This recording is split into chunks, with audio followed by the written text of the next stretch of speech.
Bonjour vie victorieuse, il me fait plaisir de t'apporter la parole d'aujourd'hui en ce qui a trait de 5 clés pour éviter de se faire manipuler.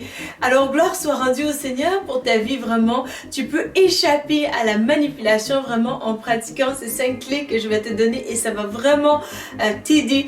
Gloire à ton nom Jésus, je te remercie pour ce moment. Merci pour mon frère, ma soeur qui écoute cette vidéo. Seigneur mon Dieu, je prie vraiment que tu viennes toucher leur cœur, Seigneur. Seigneur, ce n'est pas dans ta volonté que nous soyons victimes des manipulations, mais c'est dans ta volonté justement que nous puissions sortir des pièges de l'ennemi, Seigneur.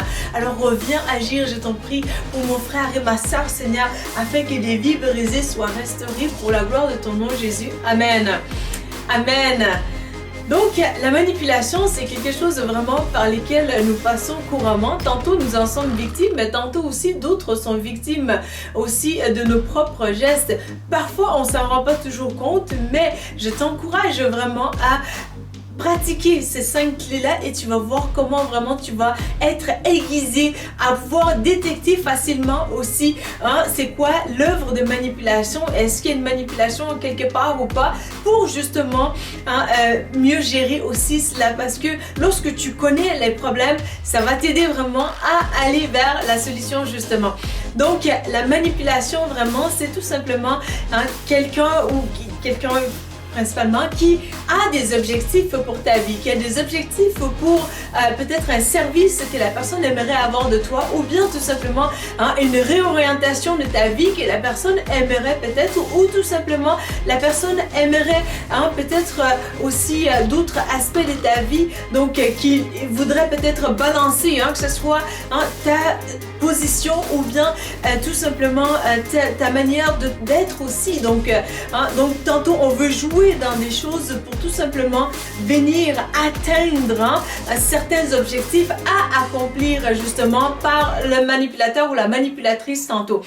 D'où l'importance vraiment pour toi de vraiment pratiquer ces 5 clés. Donc en premier lieu, c'est vraiment de pratiquer beaucoup de la relation avec Dieu, de la présence de Dieu surtout.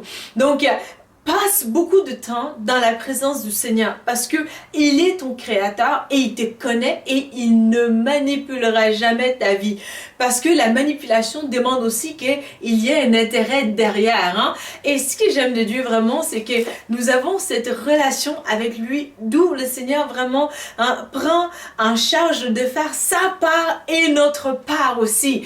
Alors c'est vraiment en fait, un contrat bilatéral, mais en même temps, c'est unilatéral. Bilatéral, c'est-à-dire que c'est 2 co-contractants. Les 2 travaillent ensemble, tu fais ça, admettons, tu me fournis ces services et je te donne l'argent en retour, admettons. Donc, unilatéral, c'est vraiment plus que je fais tout le contrat, donc c'est juste moi qui agis, qui fais le tout et tu ne fais rien en retour. Donc nous avons vraiment cette relation avec Dieu Tout-Puissant. Oui, c'est une relation bidimensionnelle, c'est les 2 sens, mais en même temps, c'est lui-même qui assure de faire sa part et notre part. Donc tout ce que Dieu s'attend de nous, c'est qu'il nous aura déjà fourni la chose déjà. Alors comme je l'ai souvent entendu dire, et c'est magnifique, là où il y a la vision, il y a également la provision.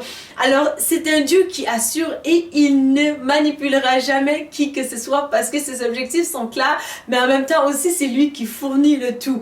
Alors un passage intéressant aussi qui illustre cela, c'est tout simplement Jérémie chapitre 32 verset 40 qui illustre vraiment que je vais le lire la version en anglais, ça dit and I will make an everlasting covenant with them, that I will not turn away from doing them good, but I will put my fear in their hearts so that they will not depart from me. Wow, c'est magnifique. Donc tout simplement, Dieu est en train de te dire, je mets ma crainte dans leur cœur et il ne se détournera pas de moi. Donc tout ce qu'il nous demande de faire, la fidélité que Dieu nous demande envers lui, il nous le fournit déjà. Alors c'est vraiment intéressant et important que de savoir que ton âme est chérie à sa juste valeur devant le Seigneur et que le Seigneur ne va jamais essayer de manipuler ta vie. D'ailleurs Jésus, ce que j'aime de lui, c'est qu'il te donne le libre choix. Donc tu arrives à lui tel que tu es et il, en fait, à la mesure à laquelle fait tu donnes à Jésus de travailler dans ta vie, il va travailler dans ta vie à cette dimension-là. Je t'encourage, que toi qui fais partie des vies victorieuses, un nom tellement magnifique, un nom tellement de victoire, que tu donnes chaque aspect de ta vie à Jésus, parce que c'est là que tu vas vraiment avoir la victoire complète. Alors voilà, je ne sais pas pour toi, mais moi je veux pas des demi-victoires, je veux vraiment la victoire complète de Christ qu'il a déjà accompli pour moi. Alors en lui offrant ma vie en retour, tout simplement, Seigneur, je t'offre ma vie, fais de ce que tu veux. Et dans tous les cas aussi, entre vous et moi, dans la vie de Louise Victor, avec le passé que j'ai eu, seul le Christ peut réussir. Et d'où l'intérêt aussi, l'importance pour nous d'y demeurer, parce que c'est un encouragement pour moi que nous puissions aussi réaliser cette puissance-là qui réside dans le Saint-Esprit, justement pour rebâtir des vies brisées. Il y a des dimensions dans lesquelles tu peux avoir passé dans la vie où vraiment ça prend cet amour inconditionnel, cet amour parfait, cet amour qui ne va pas essayer de te manipuler, qui ne va jamais te faire du mal, cet amour qui est sincère, qui est honnête, qui est intègre, qui est parfait. D'où l'importance vraiment de donner la toute première place à Christ dans chaque aspect de ta vie, et ça va vraiment t'aider. Et tantôt dans cette présence-là, justement, le Saint-Esprit va venir aiguiser ton esprit et t'aider vraiment à pouvoir en deuxième lieu, définir aussi qui tu es. Donc, ça passe par vraiment ce temps-là, par le Saint-Esprit. Et vraiment, lorsque tu sais qui tu es, ça va t'aider aussi en troisième lieu, en fait, plutôt en deuxième lieu, encore une fois.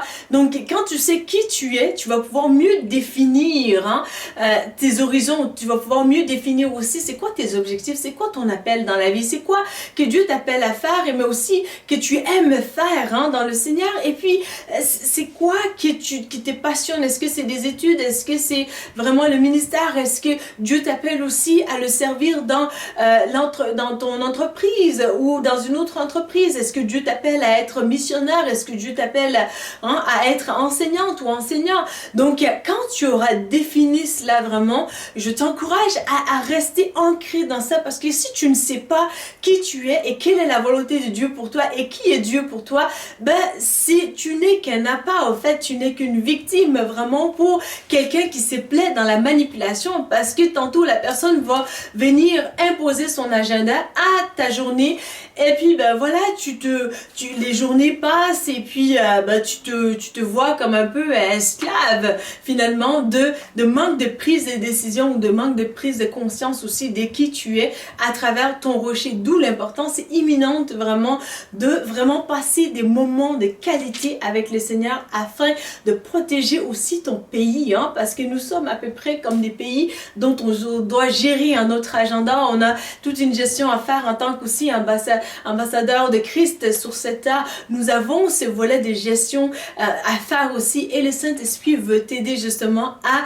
demeurer dans sa présence et à définir qui tu es, et à définir aussi en même temps c'est quoi ses appels pour toi, pour ta vie. Et également en troisième lieu, ça va faire en sorte que le Seigneur va venir t'aider aussi à maintenir une position ferme. Donc, quand tu sais qui tu es, quand tu sais qu'est-ce que tu dois faire, tu es un peu plus orienté. Tu as des plans. Donc, tu as fait peut-être plus ton agenda, ton to-do list. Donc, et tu vas être en mesure aussi de pouvoir se dire, voilà, aujourd'hui, j'ai prévu ça. Telle personne me demande cela.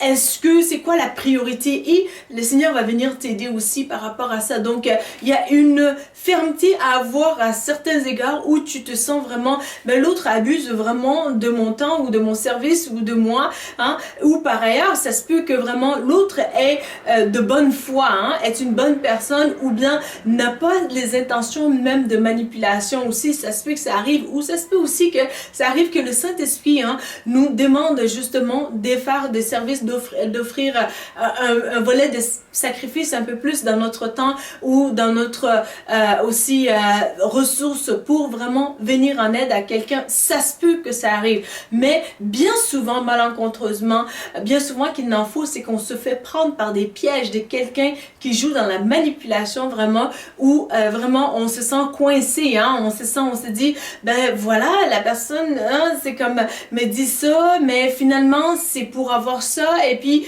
tu te retrouves à avoir un peu plus, faire un peu plus demi-tour par rapport à tes objectifs, où tu allais droit justement au but. Alors, en quatrième lieu, vraiment, le courage d'être aussi qui tu es. Le courage d'accepter. Ça prend un courage d'être différent et de s'assumer surtout. Mais le Seigneur va venir t'aider et le tout réside encore une fois dans cette relation avec ton rocher qui va tellement t'encourager. Vie victorieuse, vous n'avez aucune idée de comment le Seigneur ne cesse de m'encourager dans ma vie, jour, nuit, matin, midi, soir. Je parle et puis le Saint-Esprit, il m'encourage et tout. C'est un moment extraordinaire et un papa extraordinaire qui ne cesse vraiment de relever ses enfants qui sont brisés ou bien qui passent par des situations très difficiles ou douloureuses. Donc vraiment, d'où l'importance de s'approcher coûte que coûte de Dieu. Peut-être que des fois, tu passes par des situations tellement que ça te dépasse et que tu es même fâché contre Dieu. De tels cas, vraiment, je t'encourage à tout simplement lui demander, Seigneur, je te demande pardon de m'être fâché contre toi. Je reconnais que tu es parfait, que je suis imparfaite et dans cette situation, la solution réside en toi. Alors Seigneur, je me jette, figurativement parlant, je me jette à tes pieds vraiment. Fais ce que tu veux faire de moi. Accorde-moi ta grâce de t'aimer, de t'accepter tel que tu es et d'agir comme selon ton cœur. Et dans ce cas-là, tu es en train de dire au Seigneur, mais voilà, je veux m'approcher de toi et je reconnais que c'est toi qui es l'auteur justement unilatéralement de ce contrat qui me lie à toi, de cette alliance qui me lie à toi. Donc moi, je ne suis pas capable vraiment de faire ma part. Alors viens m'aider à faire ma part. Et le Seigneur se plaira vraiment à venir te soutenir. Donc maintiens vraiment ta position de qui tu es. Oui, ça prend le courage d'être différent, ça prend le courage de s'assumer, ça prend le courage vraiment de se dire, ben voilà, je vais être exactement qui le Christ il m'appelle à être. Peu importe le prix que ça va me coûter, c'est lui qui va vraiment m'aider à être justement qui il m'appelle à être aussi sur cette terre et à accomplir ce qu'il m'appelle à accomplir ultérieurement, aussi ultimement. Alors, vraiment, sois encouragé. Et mon cinquième point et dernier point, non pas le moindre, c'est vraiment la persévérance. Donc, persévère vraiment dans le fait de maintenir ta position, le fait de vraiment définir aussi, donc définir ces zones de limites, de se dire, ben voilà, je suis capable d'aider telle personne pour telle quantité ou de telle quantité, dépendamment de c'est quoi le besoin. Et donc, ou de discerner aussi tantôt de faire le sacrifice que Dieu te demande de faire, mais de faire attention pour ne pas avoir ces sentiments-là où je me suis fait avoir. Personne n'aime ces sentiments-là. Donc, avec vraiment du discernement du Saint-Esprit, tu vas apprendre à discerner vraiment c'est quoi les objectifs derrière cette personne qui a agi de telle manière et stratégiquement, vraiment, le Saint-Esprit va te positionner pour te faire comprendre, hey, prends garde à telle chose de ta vie, prends garde à tel aspect, prends garde à tel autre aspect et tu vas mieux comprendre et tu vas aussi pouvoir gérer ta vie sainement par le Saint-Esprit justement. Et toi qui es vraiment une femme aujourd'hui, je veux t'encourager à te relever justement parce que la société tantôt, elle nous a rendu un peu plus en béquille. Je sais que la société actuelle occidentale, elle a fait beaucoup d'efforts vraiment pour justement accommoder les femmes, mais je crois et je sais aussi avec toute connaissance de cause comment que il y a beaucoup de travail qui reste à faire encore au niveau de la femme justement, qu'elle puisse prendre sa place dans la société, qu'elle puisse être librement qui elle est appelée à être justement, et surtout pour une femme mariée, ce n'est pas toujours évident et je veux t'encourager vraiment à sortir de ton cocon, de là où si le Christ il t'appelle bien entendu à y sortir. Donc sinon, prends garde, ok? Donc lorsque tu as la confirmation aussi de Dieu de faire tel geste, parfois bien souvent ça prend du courage. Alors surtout pour une femme vraiment de sortir de ta position, de ton cocon, vraiment tu vas pouvoir y arriver par l'entremise justement du Saint-Esprit. Et je veux vraiment illustrer ces faits-là aussi par un peu plus une petite parenthèse un peu là du fait que c'est pas parce que tu aimes, admettons, la poutine, que ce soit la poutine chez Ashton ou bien chez la banquise ou frites à l'or, que tu ne peux pas manger la bonne gastronomie, la bonne nourriture gastronomique, bien chic. Donc, ça fait en sorte que vraiment, hein, ce n'est pas parce que tu es une femme surtout mariée, hein, que tu ne peux pas, hein, en dehors des ménages, en dehors de vraiment s'occuper de la famille, en dehors de vraiment aider les proches et tout, donc que tu ne peux pas entreprendre tes études, que tu ne peux pas être entrepreneur, que tu ne peux pas vraiment être dans le ministère. Donc la société, elle a vraiment mis beaucoup de contraintes et je crois vraiment que Dieu n'est pas là-dedans parce qu'une des choses extraordinaires que Dieu a donné aux femmes, au fait deux choses même qui me venaient en tête aujourd'hui en préparant ces messages, c'est que tout simplement, le Seigneur, il nous a fait grâce en tant que femme, vraiment. Bon, messieurs, je sais que vous avez eu beaucoup de grâce aussi hein, dans le Seigneur, mais le sexe féminin a été vraiment un peu plus diminué et je crois vraiment que c'est la justice naturelle de Dieu qui vient récompenser aussi ceux qui ont été diminués et c'est le cœur de Dieu justement. Quand on écrase quelqu'un vraiment, Dieu, son souci vraiment, c'est la personne qui est écrasée. Hein. Je crois vraiment que nous avons un Dieu hein, qui est pour tout le monde, qui a créé le plus nanti, le plus fort, hein, mais qui est le Dieu réel des plus faibles. Donc, il n'y a rien qui fait le plus mal à Dieu, je crois vraiment, que lorsque tu essaies d'éteindre hein, la flamèche de quelqu'un, hein, d'éteindre son espoir, d'éteindre son estime, ou de l'abattre, ou de lui faire du mal, ou de l'insulter, ou bien de ridiculiser la personne, ou bien de violer son droit. Il n'y a rien qui fait le plus mal à Dieu que ces genres de choses-là. Mais à l'inverse aussi, ce qui lui fait du bien, c'est vraiment lorsque tu contribues à la restauration de quelqu'un, que tu viennes encourager, que tu viennes vraiment aussi apporter des messages qui au fait contribuent à ce que la personne devienne exactement qui Dieu l'appelle à être. Donc quand tu es vraiment dans le volet de la restauration, tu es vraiment ancré dans le cœur de Dieu parce que c'est indissociable. Hein, tu peux pas enlever de Dieu vraiment ce cœur de compassion et d'amour, ce cœur de justice, c'est qui il est justement. Donc lorsque vraiment tu es cette femme-là vraiment qui s'est sentie ridiculisée peut-être par la société, par ton statut aussi, hein, ou bien parce que tout simplement tu es devenue mariée, ben femme, quand tu es mariée, ben laisse le cerveau hein, chez tes parents et viens chez ton mari. Non, ce n'est pas comme ça que ça fonctionne. Parce que Jésus nous a donné un cerveau et lui-même, il ne nous dit pas quand tu viens à Christ, hein, laisse ton cerveau et viens à lui.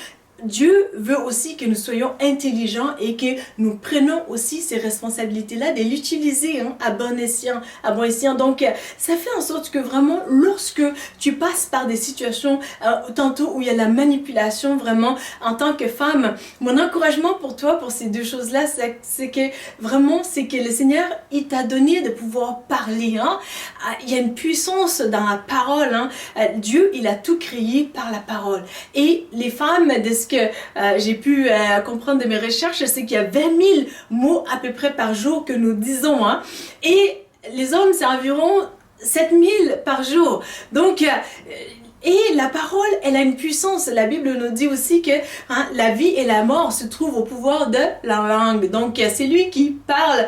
Hein, donc, de prendre garde, oui. Mais lorsque tu parles des bonnes choses aussi sur ta vie, des paroles de bénédiction, des paroles aussi d'encouragement, des paroles d'exhortation, et tu peux même t'encourager toi-même. Et c'est sain, it's healthy. Donc, ça fait en sorte que vraiment, lorsque tu prends hein, ces choses, au fait, ces bénédictions-là de Dieu, de te dire, oui, la société m'a peut-être essayé de m'écraser, mais plus quelqu'un essaye de vraiment te diminuer et toi-même ouvre ta bouche pour te relever, hein, parce que c'est un des aspects aussi qui va venir détruire littéralement les puissances de la manipulation sur ta vie. Plus tu habites avec quelqu'un ou une personne qui fait de la manipulation, plus tu as besoin aussi d'être encouragé, de t'encourager puissamment hein, par tes propres paroles, par qu'est-ce que tu fais, de reconnaître qu'il y a une manipulation et de traiter l'information pour se dire, ben voilà, si la personne veut telle chose, qu'il aille la chercher ou bien qu'elle aille la chercher,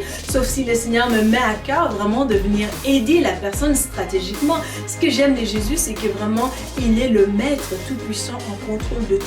Il est parfait et il est aussi humble, mais aussi doux, mais aussi quelqu'un qu'on ne peut pas manipuler parce qu'il est Dieu, il connaît toutes choses. Et le Saint-Esprit en toi qui te montre toutes toutes choses, tu vas pouvoir discerner vraiment qu'est-ce qui est derrière. Et c'est ça aussi qui est plaisant avec le Seigneur. Lorsque on se sent faible, diminué, hein, et qu'on fait appel, hein, à Christ. Donc il y a aussi cette puissance extraordinaire du Christ qui vient t'aiguiser vraiment intellectuellement pour que tu puisses comprendre, oh, attention, tu es en train de te faire avoir parce que le diable ou la personne ou la femme, elle veut tout simplement abuser de toi. Donc prends garde, et de tel cas, tu vas pouvoir dire, ben écoute, moi ça ne m'intéresse pas de pouvoir faire ça, donc je t'encourage à faire ce qui te plaît, et puis voilà. Et aussi, il est de notre responsabilité de ne pas manipuler aussi les autres, parce que, hein, comme on se souvient aussi, hein, ce qu'on n'aime pas que les autres nous fassent aussi, on va essayer tant que possible de ne pas leur faire subir ça, comme la parole nous dit aussi, aime ton prochain comme toi-même. Et c'est vraiment aussi par l'action du Saint-Esprit que le Seigneur va venir t'aider. Alors voilà vraiment les clés que j'avais à cœur pour toi aujourd'hui pour pouvoir justement sortir de la manipulation. Ah oui, j'allais oublier. Donc la deuxième chose aussi qui va t'aider par rapport à vraiment à remonter, à surmonter les situations, c'est que autant que Dieu donne la parole à la femme, mais aussi il donne la grâce, hein, à la femme. La plupart des femmes, nous sommes plus vraiment multitask. Donc bien souvent il y a des projets qu'on veut accomplir, vraiment on n'a pas beaucoup de temps, mais Dieu nous a fait cette grâce là justement de pouvoir faire tellement de choses. Moi je vois vraiment là aussi la main de Dieu, hein, la grâce de Dieu vraiment pour venir récompenser justement. Alors vraiment focus-toi sur ses bons côtés et prends aussi la grâce de Dieu et appuie-toi sur ton rocher, parce que là où tu es faible, c'est alors que tu es fort justement. Là où la société dit ben la femme c'est le sexe vraiment moindre, hein? Donc là c'est là aussi que Dieu dit vraiment non, ce n'est pas le gendre le moins, mais c'est vraiment vraiment une pièce extraordinaire. Donc Dieu valorise la femme, il valorise aussi l'homme. La Bible mentionne que si vous confessez Jésus-Christ comme Sauveur et Seigneur, que vous serez sauvés. Pour l'accepter, il vous suffit de dire ces mots avec moi. Seigneur Jésus, je te demande pardon pour mes péchés. Viens dans mon cœur. Je t'accepte comme mon Sauveur et mon Seigneur. Donne-moi ton Saint-Esprit et conduis-moi sur le chemin de la vie éternelle. Amen.